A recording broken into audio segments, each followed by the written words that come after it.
After the First World War ended, the world's economy collapsed. During that time, a husband and wife decided to leave everything behind and move to a deserted island far away from civilization. The man named Ritter used to write letters occasionally. Ships passing by would pick them up, and that's how the world came to know how he was living. Ritter believed that real peace in life comes only after facing hardships. If a person gets everything too easily, they never achieve the true growth and success they dream of.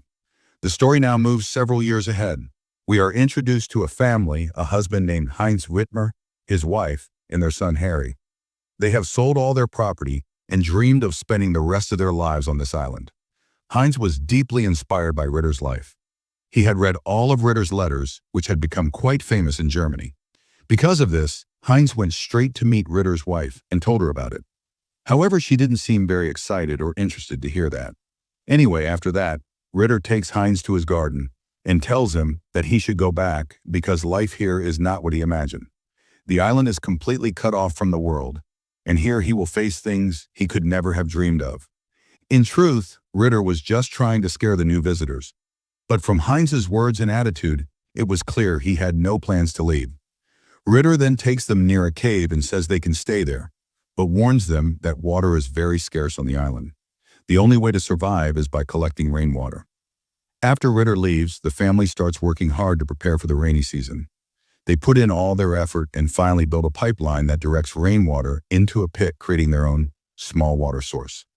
One night, Dora tells her husband that she is not happy about the new family's arrival and that he should never have brought them here. Ritter replies that he has left them in a place where no crops can grow and water is hard to find. They won't last long. He says they're only guests for a few days. Hearing this, a calm smile appears on Dora's face. Meanwhile, Margaret struggles through her nights, surrounded by strange insects and the sounds of wild animals that keep her awake. Still, she never once says that she wants to go back. During this time, we also learn that she is 3 months pregnant, which makes Heinz very happy. Both families continue with their daily routines until one day they hear the sound of a cannon blast. When they look out, they see a large boat approaching the island. A while later, the boat docks, and a woman named Eloise steps out, along with 2 men who seem to admire her, Robert and Rudy. Mesmerized by the island's beauty, Eloise becomes emotional and begins to dream of building a grand resort there. Soon she learns that a man named Dr. Ritter, whose letters are quite famous, also lives on this island. Curious, she visits Dora and proudly introduces herself as a rich woman planning to open a luxury resort there. She adds that before doing so, she wants to meet the man who managed to live in harmony with nature all by himself. Just then, Ritter walks out completely unclothed, and Eloise starts praising him for his strength and courage. Ritter asks where she and her companions are staying. Eloise replies, "By the seaside." Hearing that, Ritter mentions a nearby place they could use. In the next scene, we see all of them bathing and relaxing in a clear water spring, the same one that Heinz had built for his family. When Heinz saw this, he became furious. Eloise quickly apologized and introduced herself properly, saying that she was their new neighbor and planned to build a luxury resort on the island. That was the reason she had come to meet them. During the visit, she also handed him some letters that had arrived from the city, asking him to pass them on to Ritter. But when Heinz gave the letters to Ritter, he noticed that they were already opened. This made Ritter angry. He thought Heinz had read them. Heinz denied it, realizing that Eloise must have been the one who tampered with the mail. So he went to confront Eloise and asked why she was trying to create trouble between the 2 neighbors. Eloise calmly replied that she had nothing to do with it. It was Ritter himself who had told her about the water source and suggested she could bathe there. At that moment, Heinz understood that Ritter didn't want them to stay on the island. Later, Eloise showed him the resort plan, a grand project meant only for billionaires to come and enjoy their luxurious lifestyles. But Heinz didn't believe such a huge thing could ever be built in such a remote and wild place. His words clearly offended Eloise, and without saying another word, she turned and walked away. One day, when Ritter had nothing left to eat, he went to Heinz's house. Heinz had just returned from hunting a wild animal. Seeing Ritter's weak condition, Heinz kindly shared some of the meat with him. Time slowly passed, and soon the rainy season began to approach. However, the heat was still unbearable. By now, Heinz and his family had almost finished building their home. They had even managed to grow vegetables, and that day, they harvested them for the first time. Meanwhile, Rudy was struggling. No matter how hard he tried, he couldn't accomplish anything. Frustrated and irritated, he returned to the camp, where Robert and Eloise were enjoying themselves. When Eloise saw Rudy, she asked him to bring her something to eat. Already furious, he exploded in anger, shouting that they had nothing left, no food, no water, and it was all her fault that they were trapped on this island. He accused her of living in dreams while everyone else suffered. Eloise was deeply hurt by his words and ran into the forest crying. Back at Heinz's home, Margaret was working alone. From a distance, Manuel and Robert secretly watched her. Suddenly, Margaret felt severe pain in her stomach, even though it was still too early for her baby to arrive. Unfortunately, her husband and son were both away hunting, so she had no one to help her. As she struggled in pain, the two men sneaked into the house trying to steal something. But before they could take much, Margaret's cries grew louder, and she returned, forcing them to flee. In unbearable pain, she tried to deliver her baby all alone, without any help. Both men saw Margaret struggling in pain, but did nothing to help her. Suddenly, she heard her son Harry screaming outside. When she rushed out, she saw that wild dogs were attacking him. In an attempt to save her child, she herself got caught in danger. Her pain kept increasing, and her strength began to fade. Finally, she collapsed on the ground, and right there she gave birth to her baby. Some of the dogs even tried to attack the newborn, but just in time, Heinz arrived and drove them away. Meanwhile, Manuel and Robert stole food and took it to Eloise. But she was angry, saying, "This won't even last a week." The men told her that Margaret was in labor and needed help, but the cold-hearted Eloise refused to let them go. Panicked, Heinz rushed to Dr. Ritter and told him everything. Dora immediately said, "Bring her inside." Ritter began treating Margaret, and after much struggle, he managed to remove a trapped piece of tissue from her body, giving her some relief. Manuel saw everything from outside and went back to tell Eloise what had happened. Instead of caring, she scolded him, saying he should have stopped Ritter from helping. "If they become friends, it'll be trouble for us," she warned. Hearing this, Manuel finally lost his temper and shouted at her, saying she was no woman but a witch. "Whatever you came here dreaming about will never come true," he said in anger. As time passed, the island began to dry up again. Summer had arrived. Food and water became scarce. Even Ritter had nothing new left to write, which frustrated him deeply. One day, Rudy, weak and starving, came to Heinz's home. Seeing his condition, they shared some food with him. While eating, Rudy revealed the truth. Eloise was not a rich woman at all. She had been lying to everyone from the very beginning. She was just a woman inspired by movies, living as if she were the heroine of some grand story, believing that everything and everyone around her was beneath her. In her own imaginary world, she saw herself as superior, and everyone else as her servants. Most importantly, she never wanted Heinz or Ritter to succeed or work together. Meanwhile, another ship was seen approaching the island. From it stepped a man named Allan, who had arrived with a research team. The moment Eloise saw him, she quickly dressed up beautifully because she believed this man could be her ticket off the island. She immediately began trying to charm him. In reality, Allan had come at Ritter's invitation. He admired Ritter's writings and wanted to meet him personally to understand his simple, nature-driven life. Allan had also brought supplies with him to share. That night, Allan hosted a small gathering.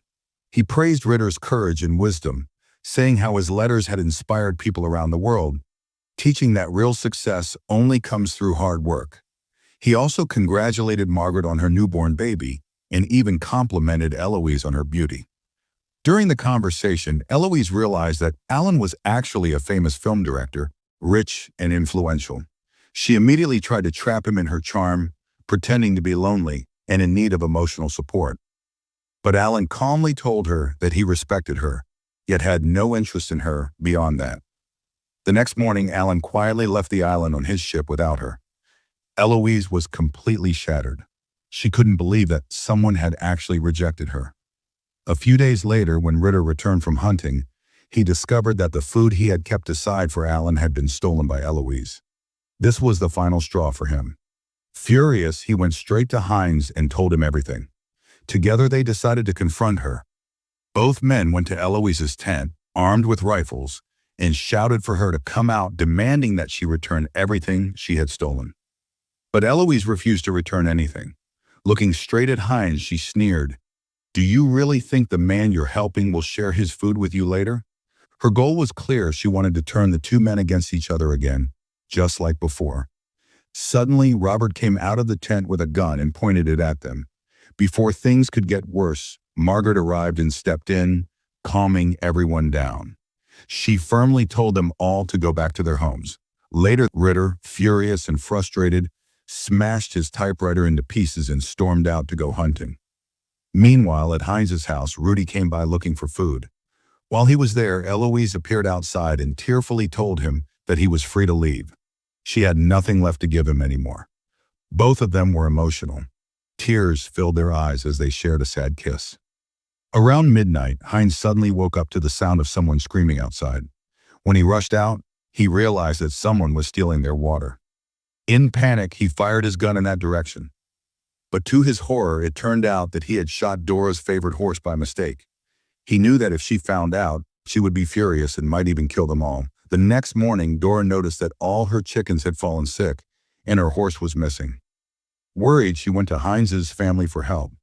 They pretended to know nothing, acting as if they hadn't seen or heard anything.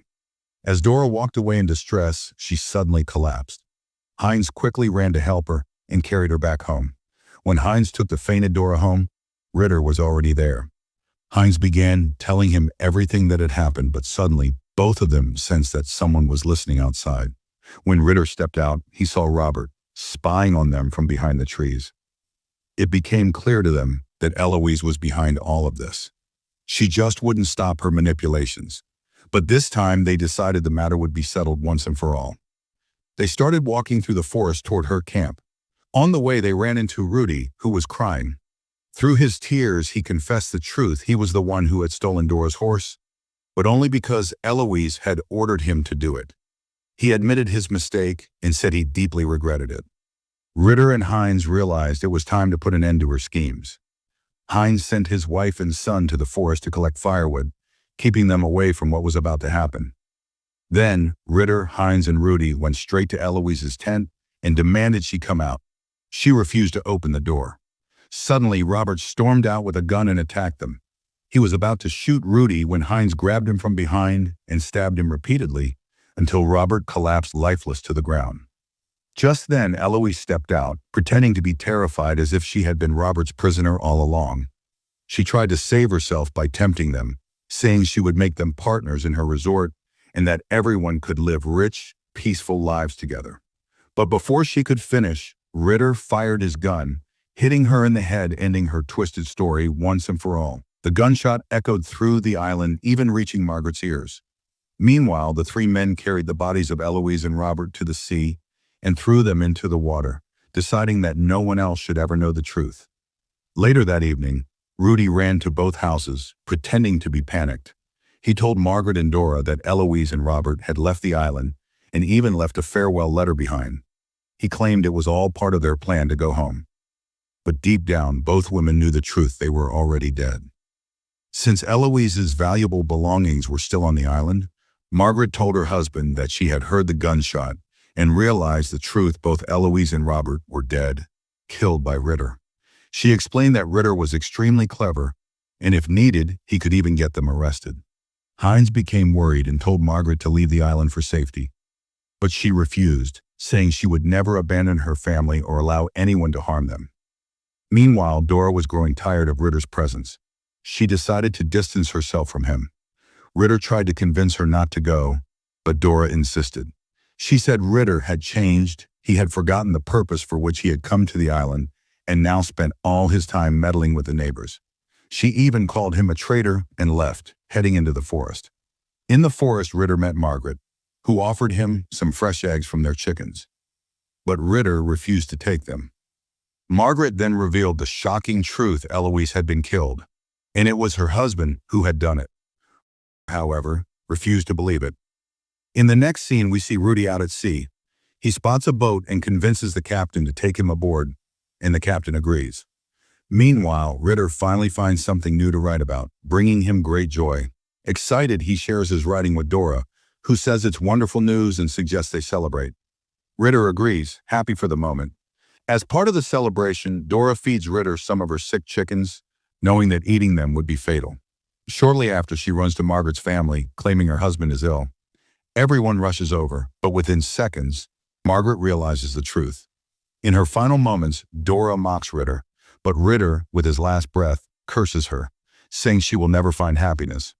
Then he dies. A few months later, the governor arrives on the island. It turns out that before dying, Ritter had written a letter to the governor, framing Hines for Eloise's murder. The plan was to secure control over the entire island for himself, ensuring his legacy and authority even after death. The governor interrogates Hines and his family. During the questioning, Margaret reluctantly defends her husband, explaining that a man who had survived for so many years could not possibly die from eating a single rotten chicken. She points out that it was Dora who was responsible for such acts. When no conclusion can be reached, the governor leaves the island, taking Dora with him.